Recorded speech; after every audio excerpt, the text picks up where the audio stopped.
Pode ir agora.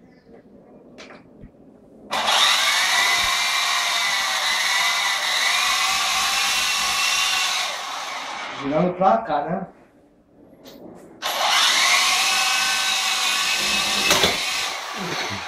Já matei uma porrada de gente, né? Sabe por causa de que ele tá aqui é uma coisa, quando ele chega ali é outra.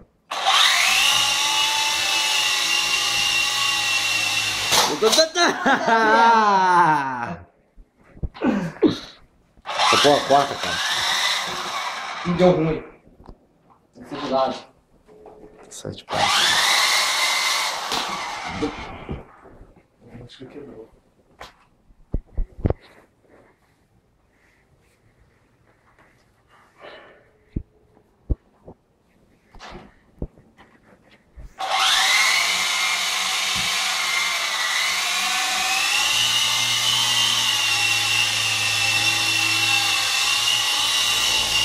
Filha da puta.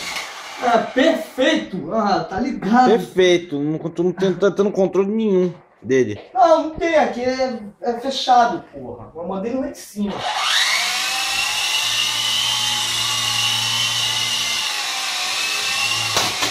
Ah, filho da mãe.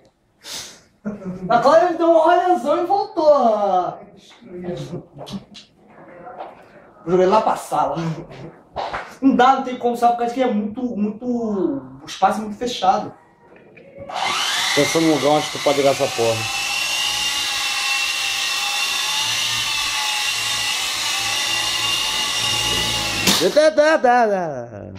Porra. Tá vendo? Ele perde muito controle. Por causa do lugar, né? Ah, porque aqui é uma coisa, quando eu boto pra ele voar é outra.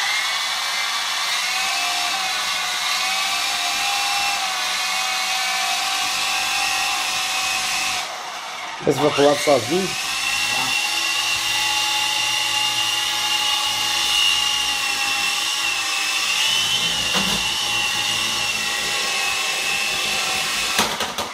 Ele fica rodando.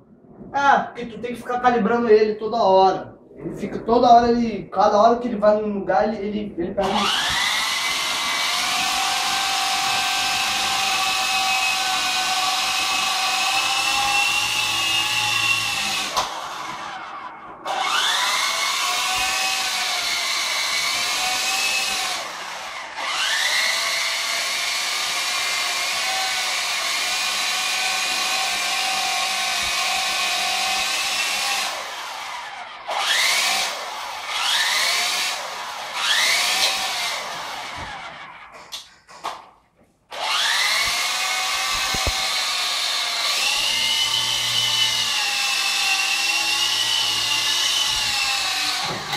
Porra, gravou isso, né? Tu gravou, né? Porra, pode botar na internet, cara.